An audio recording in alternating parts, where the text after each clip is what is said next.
paciente y el tratamiento. ¿Ya? En forma general, la historia clínica tiene todos estos componentes, ¿no? Hablando de forma general de la historia clínica, aunque hoy en día, por el día de hoy, vamos a hablar solamente de la historia clínica en cardiología. Vamos a hablar fundamentalmente de la parte cardiovascular. ¿Ya? Obviamente la historia clínica puede ser de hospital o de consulta, ¿no? Que son diferentes, pero en general recogen todos estos puntos. ¿Ya? Una historia clínica comienza siempre con la anamnesis, ¿no? Todo lo que ustedes puedan recoger del paciente del interrogatorio, después todo lo que puedan recoger del examen físico, hacen una pequeña discusión diagnóstica de los probables diagnósticos del paciente, los laboratorios, todos los complementarios que se envían y finalmente el tratamiento. Todos estos puntos van a encontrar en cualquier tipo de historia clínica de cualquier especialidad. ¿Ya? En la parte de cardiología, ¿por qué es importante la anamnesis o el interrogatorio? ¿Ya? Aunque hoy en día se ha perdido mucho la parte clínica, ¿no? A veces un médico, dado el tiempo, a veces nos vamos mucho más a la tecnología, a los estudios, a diagnosticar las cosas por imágenes, por laboratorios, que no es lo que ustedes deben aprender, no ustedes finalmente deben aprender a diagnosticar a sus pacientes clínicamente. Después demandan los complementarios, por eso se llama complementario, porque complementa el diagnóstico. Ustedes tienen que mandar un examen dirigido a algo que ustedes están pensando, ¿no? No mandar un examen pensando que van a encontrar. Por eso es importante, por eso dice el doctor, esa piedra angular de un diagnóstico, ¿no? De la evaluación que puede hacer el paciente. ¿Ya? Por eso los médicos clásicos decían que uno podía, el 90% del diagnóstico estaba en un buen interrogatorio. Ya el examen complementario para ya definir lo que se estaba pensando, ¿no? Se constituye la principal fuente de la información. Todo lo que el paciente te diga es lo más importante para tu diagnóstico. Porque a veces puede venir un resultado de laboratorio que tú no estás de acuerdo también. Porque lo que estás pensando a lo mejor es otro diagnóstico. Y pasa a veces en la práctica clínica. Por eso el interrogatorio es fundamental. ¿Ya? Y además, cuando un paciente ve que tú le hablas, le preguntas, el paciente se siente más en confianza y te permite tener un vínculo afectivo, ¿no? Y él te va a contar todo. Si el paciente no se siente en confianza con el médico, no te va a contar. Y ahí es más difícil llegar al diagnóstico. O le va a mentir, no le va a dar los datos correctos. Por eso es importante el interrogatorio. Que fundamentalmente debes recoger los antecedentes personales, los antecedentes, obviamente su nombre, ¿no? Los antecedentes personales, los antecedentes laborales, ¿no? Porque hay enfermedades que pueden partir de donde trabajan, ¿no? Los antecedentes nutricionales, en cardiología fundamental, ¿no? Aunque estemos en cardiología, siempre es bueno preguntar a otros síntomas, ¿no? De otros órganos o sistemas que pueden influir en la parte cardíaca, los hábitos personales, fundamentalmente los hábitos tóxicos, ¿no? Que son importantes para los factores de riesgo. ¿Ya? Si el paciente toma medicamentos, ¿no? Y en cardiología es fundamental nunca dejar de preguntar los principales factores de riesgo cardiovascular, ¿no? Un factor de riesgo es aquello que se puede llevar a una enfermedad cardíaca. ¿Ya? Y finalmente, el paciente vino por un motivo, ¿no? Y ese motivo ustedes tienen que desarrollarlo de forma ordenada, a través del tiempo, cómo se ha comportado ese síntoma que el paciente tiene, ¿no? Hasta llegar a usted. ¿Ya? Y estos factores de riesgo, que no son los únicos, ¿no? Que hay muchos más factores de riesgo, son los más importantes que debemos recoger. ¿Ya? Los factores de riesgo cardiovasculares, hay algunos que son modificables y hay otros que no son modificables, ¿no? Por ejemplo, los no modificables como la edad, el sexo, la genética, no lo podemos modificar, ¿no? Pero estos otros factores de riesgo que son modificables, nosotros sí podemos actuar para modificar en el paciente. La hipertensión arterial, la diabetes, la dislipidemia, el tabaquismo, el alcoholismo, el sedentarismo, etc. Todos estos son factores de riesgo que pueden tener otros pacientes donde sí podemos mejorar, ¿no? Lo que son modificables. Ya la raza, sexo, la genética, a veces es difícil, ¿no? Hay enfermedades que tienen predisposición genética, hereditaria, etc. Esas cosas no las podemos modificar, se van a influir también en factores de riesgo. Ahora, un paciente llega por ciertos síntomas, ¿no? En cardiología hay 5 síntomas fundamentales por los cuales puede llegar un paciente. Esos síntomas le llamamos síntomas cardinales, ¿no? Generalmente son los síntomas más frecuentes de las enfermedades cardiovasculares. Y uno de ellos es la disnea, como lo quieran llamar, o la falta de aire, ¿no? Generalmente, esta falta de aire, cuando el paciente lo empieza a notar, algún inicio, generalmente son los esfuerzos. El paciente se puede contar que antes, digamos, él caminaba 20 cuadras, pero que ahora ya no es lo mismo. Él siente que esas 20 cuadras ya no lo camina como antes. Es un cansancio, una fatiga. Esto depende mucho de la actividad de cada persona, ¿no? No es lo mismo la falta de aire de un deportista que una persona que es sedentaria, ¿no? Todo esto tiene que también discernir, ¿no? En base a lo que uno hace, la actividad física diaria, el paciente nota que ya no es igual, ¿no? Y eso va aumentando hasta llega un momento que el paciente ya no tiene un reposo, la falta de aire. Y para mejorarse, el paciente adopta cierta posición, eso se llama ortognea. Digamos que el paciente tiene la falta de aire y él se inclina hacia adelante o adopta una posición para sentir alivio. Eso se llama ortognea. ¿Ya? O hay pacientes que te dicen que están durmiendo, se levantan fatigados, agitados, con falta de aire, se sientan o se paran y se mejoran. Eso se llama disnea parasítica nocturna, es como una crisis de asma. También se llama pseudoasma cardíaca. ¿Ya? Y la forma más grave de la disnea es el edema agudo del pulmón. Es el paciente que congestiona los pulmones de líquido. No se va a aliviar como en estos casos, va a llegar a una emergencia, porque ese paciente se está ahogando, ¿no? Eso se llama edema agudo del pulmón. ¿Ya? Eso es en cuanto a la evolución más o menos de la disnea de un paciente de la falta de aire. ¿Ya? El otro síntoma cardinal por el cual puede venir un paciente es el dolor torácico. Mucho hoy en día ha aumentado los dolores torácicos. ¿Ya? Obviamente no todo dolor en el pecho es por el corazón. Hay múltiples causas que te pueden dar dolor torácico, ¿no? Por eso tenemos que aprender a diferenciar cuál es el cardíaco, ¿no? Uno de los más graves obviamente es el dolor de origen cardíaco. Pero hay otros dolores que no son de origen cardíaco que pueden tener el paciente. Y por eso esta semiotecnia, ¿no? Cuando un paciente tiene dolor, estos puntos no se pueden dejar de preguntar. Alicia Fredosa, ¿no? Usted le pregunta cómo aparece su dolor, sin reposo, sin ejercicio, dónde se localiza exactamente, qué intensidad tiene, características, la irradiación, ¿no? El alivio, cómo se alivia, con reposo, con algún medicamento, con qué frecuencia de ácido diario, una vez por semana, una vez por mes. Entonces hay que recoger la duración del dolor, ¿no? Si es fugaz, minutos, segundos, horas. Y si se acompaña de otros síntomas de ese dolor. En base a eso, ya cuando ustedes vean, cuando lleguemos a la parte de cardiopatía isquémica, van a ver cómo es el dolor de origen isquémico, por ejemplo, en base a estas características. ¿Ya? Pasa el dolor. ¿Por qué es importante discriminar?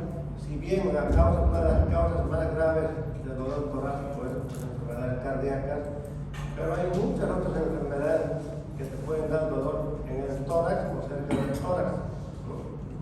Enfermedades musculoesqueléticas, digestivas, etc. Te pueden dar dolor a ese nivel, no solo en el corazón, ¿no? Y eso es lo que tenemos que discriminar nosotros a través del interrogatorio. ¿Ya? Otro síntoma cardinal importante por el cual puede llegar un paciente es la cianosis, ¿no? Incluso a veces el paciente no se percata, a veces los familiares lo observan, ¿no? La cianosis no es más que la pigmentación azulada de piel y mucosa. O sea, la piel y las mucosas se pueden morar en los pacientes, ¿no? A veces de forma crónica, a veces de forma esporádica. ¿Y por qué ocurre esto? Porque seguramente la hemoglobina ¿ya? No tiene mucho oxígeno, hay una hemoglobina reducida en exceso en la sangre. ¿Ya? No se está oxigenando bien la sangre. ¿Ya? Y esta cianosis a veces la podemos observar a nivel de los labios, a nivel de la cara. Generalmente le llamamos cianosis central. Y a veces la podemos observar en los miembros superior e inferior de la parte distal, se llama cianosis periférica. Y a veces el paciente no lo percibe. Generalmente alguien le dice, no, está morado. Son síntomas a veces importantes, ¿no? Obviamente la principal causa de cianosis no siempre es el corazón, puede ser problemas respiratorios también, ¿ya? O cualquier cosa que haga que la hemoglobina no se oxigene bien. Hasta ahí ya llevamos 3 síntomas fundamentales. Otro síntoma fundamental es el síncope. ¿Ya? Y por concepto, síncope es la pérdida súbita de la conciencia, del conocimiento, con duración de pocos segundos y recuperación rápida y espontánea. ¿Qué significa esto? Que un paciente así, como ustedes ahorita pueden estar bien aparentemente, de pronto ¡pum!, se cae. Y si es que no se ha golpeado el paciente, se levanta como si nada hubiese pasado. O sea, es algo súbito, inesperado, es una pérdida de conocimiento súbito. ¿Ya? ¿Cuándo nos es difícil diferenciar si fue un síncope o no? Cuando el paciente a veces se golpea y le cuesta recuperar. Pero si no se golpea, el paciente se recupera como si nada y vuelve a su normalidad. Eso es síncope. Se diferencia un poquito de los desmayos, ¿no? De la hipotimia. Donde la hipotimia, por ejemplo, el paciente se empieza a marear, siente que se va a desmayar, ¿no? Y le da tiempo a agarrarse, a sostenerse. Acá en el síncope no. ¿Por qué ocurre el síncope? Porque hay una disminución del flujo cerebral. Como el organismo compensa rápido, cuando ya recupera el flujo, el paciente ya recupera también. Esa es la característica del síncope. Y la mayoría de los síntopes es por un bajo flujo, por un bajo gasto cardíaco hacia el cerebro, ¿no? Y la mayoría de los síntopes pues, son de origen cardíaco, ¿no? Obviamente hay desmayos que se asemejan mucho a los síntopes que hay que tratar de diferenciar. Hay desmayos de origen neurológico, etc. ¿Ya? Por eso a veces hay que diferenciar. Y el otro síntoma fundamental por el cual puede llegar un paciente son las palpitaciones, ¿no? Palpitación significa sensación desagradable de contracción forzada rápida del corazón. ¿Qué significa esto? Por ejemplo, ustedes no sienten que su corazón está latiendo, ¿no? Cuando ustedes perciben, sienten que su corazón está latiendo, eso es una palpitación, es la sensación de que su corazón está latiendo. Por eso palpitación no es significado, no significa taquicardia, no es sinónimo de taquicardia. Obviamente una taquicardia te va a dar palpitación, pero cuando se acelera su corazón, pero también puede haber palpitación del pecho, cada cierto tiempo. ¿No? Esa es palpitación, la sensación de que tú sientes que tu corazón está latiendo, porque normalmente el latido cardíaco es insensible. Está latiendo, no nos damos cuenta, no sentimos. ¿Ya? Y ese es un síntoma, a ver. Fundamentalmente, ¿cuándo es importante? Cuando el paciente tiene taquicardia. Cuando tiene taquicardia, el paciente va a venir con palpitaciones rápidas, aceleradas, ¿no? Y hay que buscar siempre una arritmia como posible diagnóstico. ¿Ya? En base a estos síntomas, uno puede inferir, ¿no? Estos síntomas cardinales puede inferir una enfermedad cardíaca. ¿Ya? A veces no siempre es así, ¿no? En medicina normal hablamos 4. A veces el paciente puede tener síntomas muy vagos, ¿no? A veces es difícil llegar a un diagnóstico. Puede tener otros síntomas menores, ¿no? Que llevan otros tipos de síntomas que pueden ser por el corazón, pero también pueden ser por otras enfermedades, como ser edemas miembros inferiores, la tos, ¿no? Por ejemplo, el edema en miembros inferiores puede ser por un problema renal, por una linfagitis, por un problema vascular, por eso son menores, no siempre por el corazón, una hemoptisis, la gente puede expectorar sangre, o a veces el paciente no dice que le falta el aire, dice que se cansa, está cansado, y eso a veces puede ser una enfermedad cardíaca. O otros síntomas que pueden tener un paciente con una enfermedad cardíaca. O sea, todos estos síntomas ustedes lo tienen que identificar en el interrogatorio. No, ustedes no, primeramente ustedes preguntan, interrogan al paciente y después recién pasan a examinarlo, ¿no? Ahora, ustedes saben que en semiología, igual el examen físico tiene un orden, ¿no? Independientemente de qué órgano esté hablando, ¿no? Primeramente hay que examinarlo, aunque estemos en el aparato cardiovascular, nos vamos a centrar en el examen del corazón, pero el examen general, regional, por sistema, a veces nos da elementos para un diagnóstico. Por eso debemos ver al paciente de forma integral, no solamente ver su corazón. Y en el examen general, ¿qué nos interesa? El biotipo del paciente, ¿no? Si es un paciente obeso, o sea, ahí es un factor de riesgo, ¿no? De una enfermedad cardíaca, ¿no? Si es un paciente delgado, hay enfermedades también que pueden ser caquetizantes, ¿no? Todo eso hay que ver en el examen físico general. La fase, ¿no? Cómo es el paciente, ¿no? La deambulación, desde que llega el paciente, ve cómo está caminando, cómo está marchando, la porción de calota, etc. La coloración, ¿no? De la piel de mucosa, para que se decía no, otro tipo de lesiones, el tejido celular subcutáneo, para ver si hay edemas, fundamentalmente. Y también incluso hasta el aparato articular nos puede dar elementos. Por ejemplo, en niños que tengan, por ejemplo, enfermedades torácicas, puede ser por enfermedades cardíacas, ¿no? Todo eso hay que observar en el paciente, hay que examinar.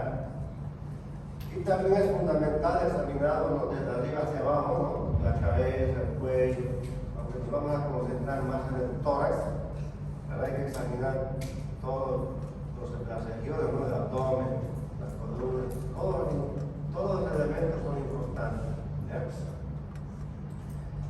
Y por sistemas, obviamente estamos en cardiología, vamos a examinar el aparato cardiovascular, fundamentalmente el corazón. El respiratorio es importante, ¿no? Para rescatar, porque a veces cuando hay enfermedades cardíacas hay que quitar, hay que examinar el pulmón. La parte neurológica de los otros sistemas pues, pueden ayudar, ¿no? Por ejemplo, hay enfermedades endocrinológicas que afectan al corazón, enfermedades digestivas que te pueden afectar. Todos los elementos suman a nuestro diagnóstico. Pero como estamos en cardiología, vamos a aprender a examinar el corazón. ¿Bien? Y en todo examen físico, este orden tiene que existir, un orden. Ustedes cuando examinan el abdomen, hacen en ese orden, ¿no? Inspeccionan patas, ocultan, percuten. Es igual en el corazón. Ese orden es para todos los aparatos, ¿no? ¿Qué nos interesa de la inspección? ¿No? Fundamentalmente nosotros miramos el latido de la punta del corazón. A veces el latido de la punta se desplaza, ¿no? Cuando hay la cardiomegalia, el latido de la punta se desplaza. A veces es difícil observar, fundamentalmente se observa en personas más delgadas el latido de la punta. ¿Bien? ¿Qué debemos inspeccionar? Los pulsos. Los pulsos no solamente se palpan, se pueden ver también. Pulso arterial, pulso venoso, como dije anteriormente, las enfermedades osteoarticulares, la coloración de piel, el movimiento respiratorio, todo eso podemos ver en un paciente a la inspección. Por ejemplo, este paciente, mire, tiene una lesión en piel, ¿no? Hay lesiones en piel, pueden ser de origen cardíaco, por ejemplo, la fiebre reumática, ya aparecen nódulos en la piel. Por eso, aquí, a simple inspección, mira, podemos ver que este dedo no es normal. O sea, es un signo de hipoxia. Es un dedo normal, ¿no? Este se llama dedo palillo del tambor. un signo de hipoxia, que puede ser por una enfermedad cardíaca o por una enfermedad pulmonar. Pues hay elementos que nos pueden ayudar en la infección. En la palpación también debemos palpar el área cardíaca. A veces en la consulta no lo hacemos, yo ya conozco a los pacientes, todo eso, ¿no? Pero lo ideal siempre cuando un paciente está internado, palpar, ¿no? Cuando ustedes den su examen tienen que examinar al paciente viendo con ropa, no tienen que desnudar para ver el latido de la punta, palpar el latido de la punta, ¿no? Los pulsos, a veces la palpación solamente buscando los pulsos nosotros podemos llegar al diagnóstico, ¿no? Ahorita vamos a ver qué tipo de pulso podemos examinar, ¿no? Fundamentalmente, cuando hacemos el pulso que más tomamos es el pulso radial, ¿no? Realmente debemos ver el ritmo del pulso, la frecuencia del pulso, la amplitud, si fue alto, muy débil, la tensión, de alguna forma, o sea, es importante el examen de los pulsos. Pulso carotidio, el pulso subclavio, el pulso bilateral. Donde haya una arteria superficial, se puede palpar un pulso, ¿no? Abdominal, humeral, radial, femoral, ofíceo, pedio, tibial posterior, ¿no? Cuando tomamos la presión a un paciente, también podemos tomar la presión por el método palpatorio. La presión se puede tomar el método palpatorio y el método auscultatorio, ¿ya? Podemos palpar el pulso venoso individual también. Podemos palpar el tril. Ahorita vamos a ver qué es un tril. Por ejemplo, aquí el paciente, aquí el doctor está examinando el pulso radial, ¿ya? Y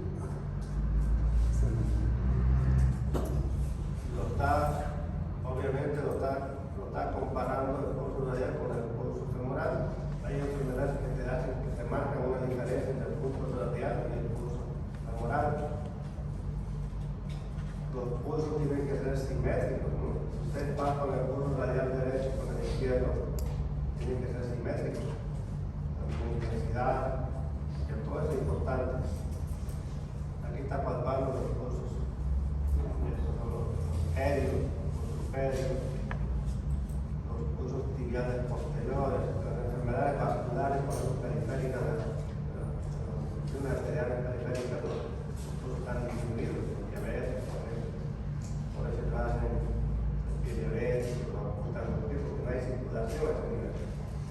Pues es importante, aquí está buscando el latido de la punta, ¿no? Con los dedos.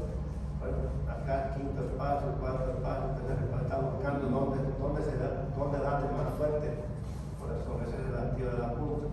¿Bien? Entonces eso es importante recurrir a la palpación.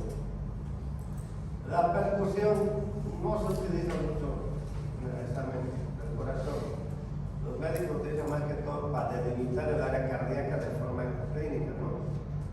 Pero se utiliza poco. Lo que más usamos nosotros es la ocultación, ¿no? El aparato cardiovascular, lo que más usamos además de los pulsos es la ocultación del corazón. ¿Y qué ocultamos? Pues los ruidos cardíacos, ¿no? Cómo está el primer ruido, cómo está el segundo ruido. ¿Y qué son los ruidos cardíacos? No más que son vibraciones auditivas, discretas, relativamente breves, y donde tenemos fundamentalmente es percibir el tono de intensidad, el timbre de ese ruido, ¿no? Los ruidos cardíacos, no se olviden que está dado por el cierre de las válvulas, ¿no? Auriculoventriculares y cierre de las válvulas sigmoideas, que lo vimos en la parte de fisiología, ¿ya? ¿Y dónde debemos ocultar? En los 5 focos de ocultación. Existen 5 focos de ocultación cardíaca. El foco aórtico, que está localizado en el segundo espacio intercostal, al lado derecho del esternón. El foco pulmonar, igual en el segundo espacio, pero al lado izquierdo. El foco tricuspidio, que está también en el lado izquierdo, pero en el cuarto espacio intercostal. El foco mitral está en el quinto espacio intercostal y la línea media clavicular izquierda. Y el quinto foco, que se llama también foco accesorio o segundo foco aórtico, está en el tercer espacio intercostal al lado izquierdo del esternón. ¿Ya? Esos son los 5 focos. ¿Para qué son los focos? Fundamentalmente cuando hay una enfermedad valvular, por ejemplo, si yo ajuste un foco en el foco aórtico, probablemente la enfermedad sea de la valvula. la óptica, ¿no? Más que todo así. Pero tienen que ocultar en los 5 focos de ocultación. Fundamentalmente debemos ver cómo está el primer ruido o el segundo ruido, que es lo normal, ¿no? Y de forma patológica puede haber tercer o cuarto ruido. En niños el tercer ruido puede ser fisiológico, se puede considerar normal en algunos tipos de niños. Fundamentalmente los niños que son más delgados pueden tener tercer ruido y que no es patológico, puede ser fisiológico. ¿Bien? ¿Y qué hay que ver del primer y segundo ruido? Los desdoblamientos. A veces el primer y el segundo ruido tiene que ser único. A veces se desdobla el primer ruido. En vez de es nomás, hace track, hace como si se escuchara un sonido doble, ¿no? Ya sea el primer ruido o el segundo, se puede desdoblar. Y a veces hay enfermedades que provocan eso, enfermedades cardíacas. ¿Y qué es lo que más debemos buscar en la ocultación? Los soplos, ¿no? Los soplos, ahorita vamos a ver qué tipo de soplos hay, son el otro sonido más áspero, ¿no? En diferencia a un ruido cardíaco normal. Podemos ocultar, por ejemplo, los roces pericárdicos. Ahorita vamos a resolver este tema. Tenemos que ocultar en el pulmón los extensores, ¿no? Sibilante, crepitante, fundamental. Y obviamente con la ocultación también tomamos la presión, ¿no?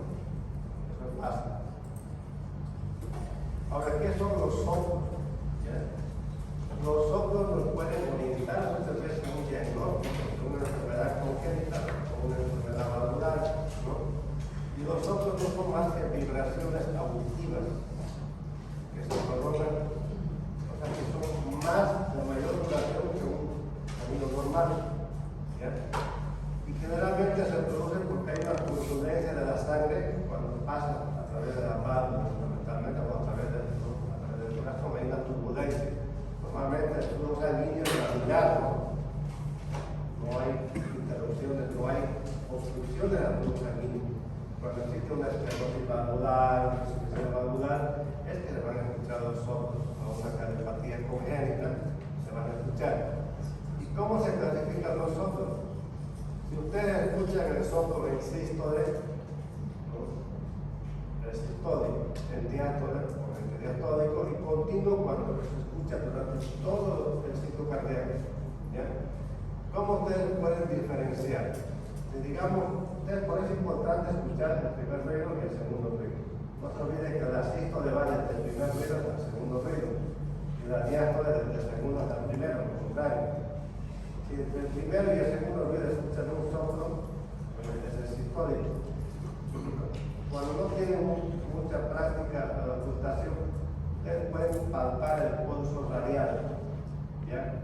Si el soplo que están escuchando coincide con el pulso radial, es sistólico. Si no coincide con el pulso, es diastólico. Es una forma de discriminar. ¿Ya? Eso nos va a orientar a diferentes diagnósticos, ¿no? Ahora, los cardiólogos ya somos más exquisitos. También existe el soplo protosistólico, mesotele. Si era el inicio de la sístole, le llamamos proto, o inicio de diástole. Mesotele o podo, que durante toda la etapa sistólica, toda la etapa diastólica se llama podo. Ustedes han escuchado. Ahora, según la intensidad, no han escuchado hablar ustedes de que el médico dice que tiene un soplo grado 1, grado 2, grado 3, ¿no? La clasificación más frecuente que se utiliza es en base a 6 grados, ¿no? De acuerdo, si es muy bajito, un soplo casi imperceptible, grado 1. Si es el grado 1, a veces tiene que ser un ambiente de bastante silencio para poder escuchar un soplo grado 1. Cuando ya es muy intenso, que se pueda escuchar el soplo sin el estetoscopio, es el grado 6. Solamente poniendo el oído ahí en el pecho, le puedo escuchar el soplo de grado 6, es muy intenso. ¿Ya? Ahora, los soplos, como dije, son sistólicos y diastólicos. ¿Ya? ¿Cuándo va a haber un soplo sistólico? Generalmente cuando hay una regurgitación. Los soplos sistólicos tienen su subclasificación. Pueden ser soplos de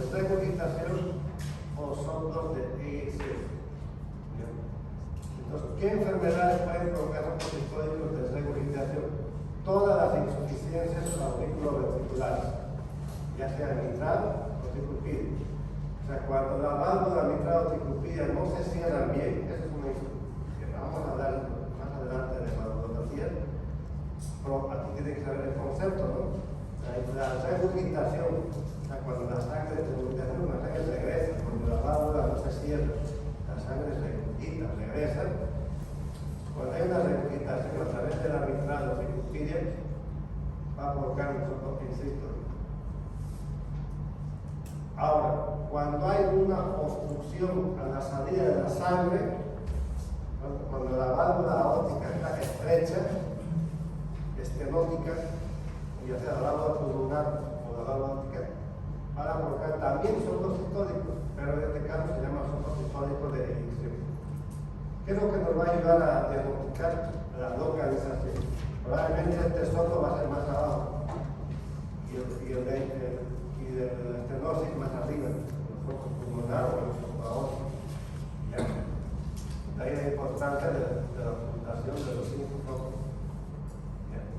Ahora, los diastónicos se clasifican en dellenado y desregurgitación. ¿Por qué dellenado? Cuando ocurre durante el llenado de los ventrículos, ¿ya? Por una estenosis de la válvula mitral o tricupillia. Por lo tanto, si la válvula mitral o tricupillia está insuficiente, son los distónicos de regurgitación. Pero si la válvula tricupillia o mitral está estenótica o estrecha, está soplo diastónico de mitral. ¿Y cuándo también se puede ocultar soplo diastónico? En este caso de regurgitación, cuando hay una insuficiencia de las sigmoideas, o sea, la válvula pulmonar o la válvula óptica, que la sangre está regresando al ventrículo porque la válvula óptica no se está cerrando bien. ¿Bien? Por lo tanto, los soplos pueden ser sistólicos y diastólicos. Los sistólicos son de regurgitación y de eyección, los diastólicos son de llenado y de regurgitación. Eso tiene que saber bien para poder identificar una valvulopatía. ¿Ya? ¿Está bien? Sí. Van a repasar eso. Ahora, ¿qué otra cosa podemos ocultar?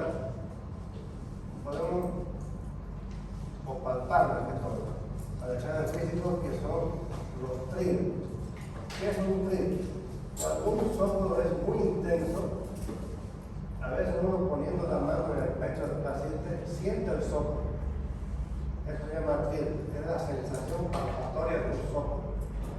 Por lo tanto, van a tener trillos los soplos muy intensos, 4, grado 5, grado 6. Un soplo grado 1, grado 2, grado 3, no va a tener trillo. ¿No? Tiene que ser muy intenso el soplo para uno nada más poniendo la mano sentir el soplo en la mano. ¿No? Por lo tanto, tiene que ser un soplo intenso. Y finalmente, ¿qué otra cosa podemos ocultar en el corazón? Los roces pericárdico. Ustedes saben que el corazón está envuelto por una capa que es el pericardio, ¿no? Tenemos hablado que es una pequeña cantidad de líquido transparente que permite que el corazón se pueda mover libremente. ¿Ya? ¿Qué es un roce? A veces ese pericardio se inflama, ¿no?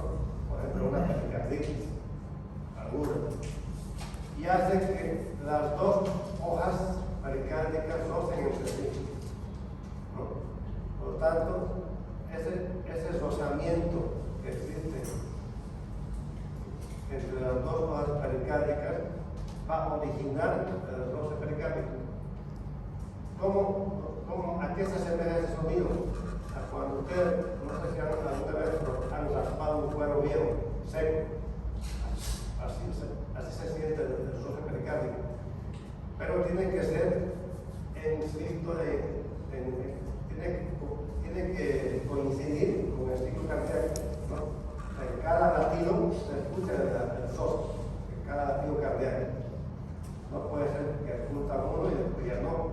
Tiene que en cada latido cardíaco se tiene que sentir ese sonido, como rasparan como si escucharan raspar un cuero viejo. Más o menos así se asemeja a los pericáricos y es típico de las pericarditis agudas, ¿no? Obviamente el 12 pericárdico grande no te va a dar el 12 pericárdico porque ya ahora se separan, no van a dar rosadas. Un derrame ligero de líquido, una inflamación del pericardio, se va a escuchar el 12 pericardio. ¿Ya? Todos estos elementos ustedes los tienen que recoger al paciente, ¿no? En base a eso van a mandar los siguientes estudios. ¿Hasta aquí alguna duda? ¿Alguna duda? ¿Alguna pregunta?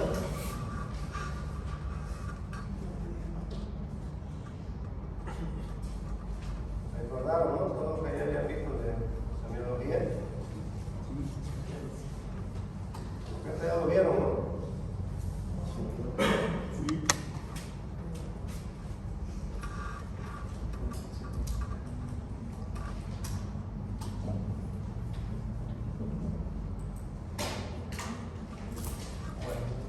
Entonces, cuando ya ustedes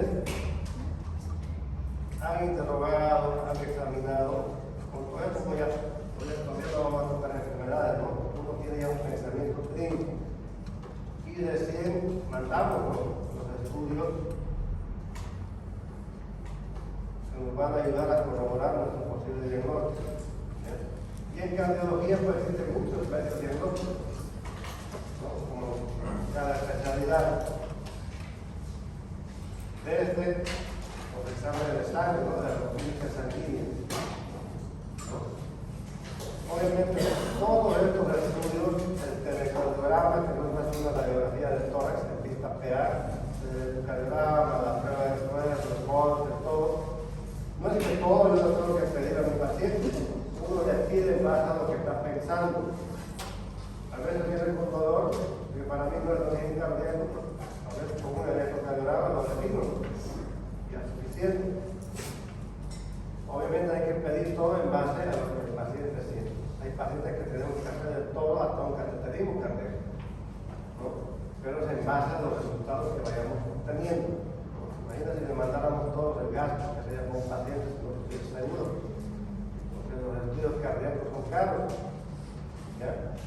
Entonces, desde una hemoquímica sanguínea, que a veces nos puede ayudar a identificar factores de riesgo, ¿no?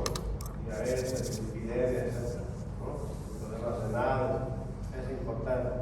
Un telecardiograma, el objetivo de ustedes no es que me sepan interpretar todo esto.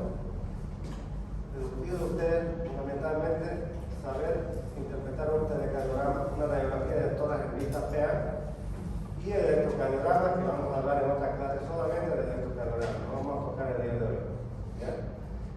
Pero tienen que saber que podemos mandar una prueba de fuerza, un monitoreo de presión, electrocardiograma, en reposo, en estrés, tomografías, resonancias, medicina nuclear y cateterismo cardíaco, que es el estudio máximo que se hace, ¿no? ¿Qué es lo que quiero que aprendan ustedes el día de hoy? Cómo interpretar una radiografía de tórax o un telecardiograma, ¿ya? Una radiografía en vista PA, ¿ya? Fundamentalmente que aprendan a saber cuándo un paciente tiene cardiomegalia o no, ¿ya? O sea, hay que aprender a hallar el índice cardiotorácico, ¿ya? En una radiografía del tórax, ¿ya? Ustedes van a ver así a lo izquierdo. Esta es la radiografía del tórax. Y ustedes tienen que imaginarse esto. Cuando ven una radiografía, tienen que imaginarse esto. En el contorno derecho de una radiografía de tórax está formado el contorno derecho del corazón, ¿no? Con la aurícula derecha, la aorta ascendente y la vena cava inferior. El contorno superior es el callado aórtico. Y el contorno izquierdo es la aorta descendente, la arteria pulmonar, la aurícula izquierda de la aurícula izquierda y el ventrículo izquierdo. ¿Ya? Como pueden ver, acá no menciona el ventrículo derecho, porque el ventrículo derecho justo cae en medio, no se ve en los contornos. Por eso en una radiografía del tórax no podemos saber si hay crecimiento del ventrículo derecho. Está crecido esta parte, por ejemplo, podemos decir que hay cardiomegalia porque el ventrículo izquierdo es apreciado, aquí la hocico derecho.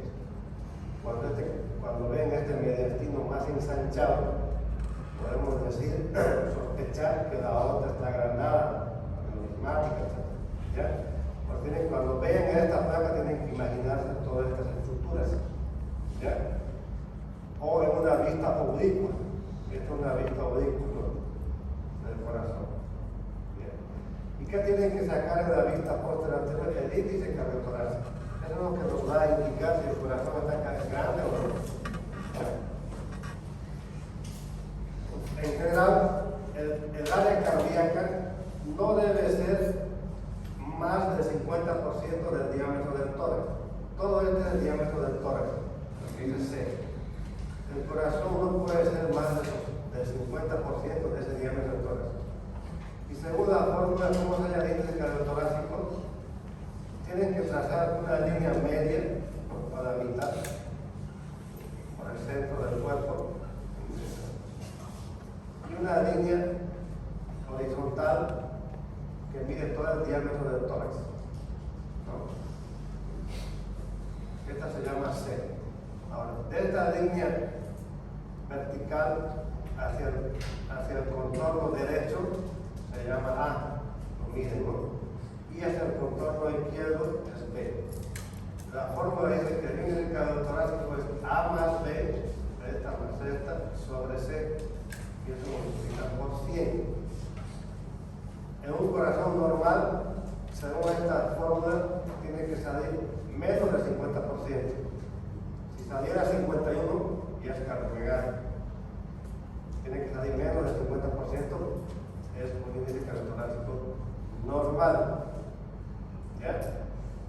Por ejemplo, este paciente a simple vista tiene cardiomegalia, ¿no? Simple vista. Pero si medimos según la fórmula, vamos a saber el grado de cardiomegalia, ¿no? Grado 1 es cuando sale entre 50 y 55%, grado 2 entre 55 y 60%, grado 3 60 a 65 y por encima del 61% es cardiomegalia grado 4. Acá, por ejemplo, igual hay una cardiomegalia importante. A veces no hace falta ni medirlo, pero cuando hay dudas hay que medirlo. Este paciente que tiene además un marcapaso, mira, tiene un corazón inmenso. Obviamente, cuando es una cardiomegalia grado 1, no es que ese corazón está crecido. ¿Ya? A veces el tamaño cardíaco mucho depende del biotipo de cada persona, ¿no? Cuando es así grande ya, que no quedan dudas, ahí sí podemos decir que ese corazón realmente está agrandado. Pero una cardiomegalia grado 1, grado 2, a veces no significa que el corazón siempre está agrandado, porque una radiografía del tórax no te confirma un diagnóstico, te da una sospecha. ¿Ya? ¿Por qué? Porque una radiografía es como una foto.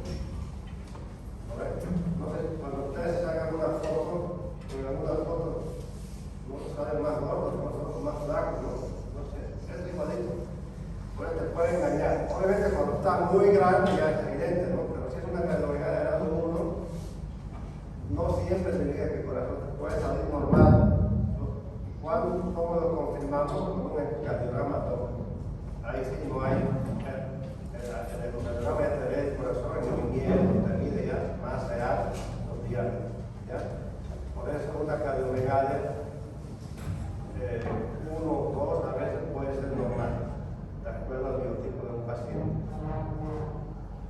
Lo otro que ustedes van a aprender a interpretar es el electrocardiograma, pero eso lo vamos a abordar hoy, porque hay una clase solamente del electrocardiograma, ¿no? Pues vamos a ver la derivación.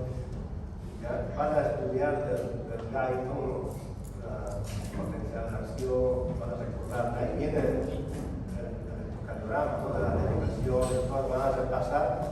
Todavía no vamos a ver el electrocardiograma, no vamos a ver cuando vayamos a hablar de líneas recién, ¿ya? Cómo se ponen las derivaciones, todo eso vamos a ver en esta clase, ¿no? Por eso no vamos a abordar mucho. día de hoy. Y este es el estudio que le decía que me va a confirmar, no solamente me confirma una cardiomegalia, ¿no? Muchas enfermedades, todas las enfermedades cardíacas se confirman por este método diagnóstico. Tener las válvulas, tener el músculo, todo se observa a través de un ecocardiograma, es un sonido de una ecografía del corazón, ¿ya? Que se ven así las imágenes anatómicas y funcionalmente te mide las funciones del corazón, ¿ya? Pero ustedes no tienen que saber interpretarlo, es un estudio de alta especialidad, ¿no? Solo saber que existe como método diagnóstico, ¿no? Antes los equipos de ecocardiografía eran inmensos, ¿no? Es más o menos como la evolución de la computadora, ahora ya existen hasta de bolsillo para ver la ecografía de bolsillo. La tomografía también te ayuda a diagnosticar enfermedades cardíacas, ¿no? Tomografía cardíaca, ¿ya? Mira, por una tomografía podemos ver las coronarias, la tomografía contrastada, estas son imágenes de tomografía que dibuja el corazón. ¿Ya? La cardiología nuclear se llama gammagrafía, existe gammagrafía cardíaca, ¿no? Que a través de estas imágenes, ¿no? Se puede llegar a ciertos diagnósticos cardíacos. ¿No? Y el estudio máximo, que es el cateterismo cardíaco, que se manda fundamentalmente enfermedades coronarias, alguna enfermedad vascular, etc. ¿Ya? El cateterismo cardíaco se hace a través de una arteria o a través de una vena, se pasa un catéter que llega hasta el corazón y se envía un contraste que te va a dibujar el corazón, ¿no? Y hasta, obviamente, es con un fluoroscopio, ¿no? Con imágenes de disección. Estos son es como un tomógrafo más o menos que te va a captar la imagen. Y las imágenes se ven así, como se dibujan todas las coronarias. Pero ustedes no tienen que saber. Por eso los médicos intervencionistas, a través de esta imagen, ellos ven dónde hay una obstrucción. Que las coronarias es mucho mejor, es mucho más preciso que una tomografía, una tomografía cardíaca. Obviamente no todo el mundo se manda de inicio un cateterismo, ¿no?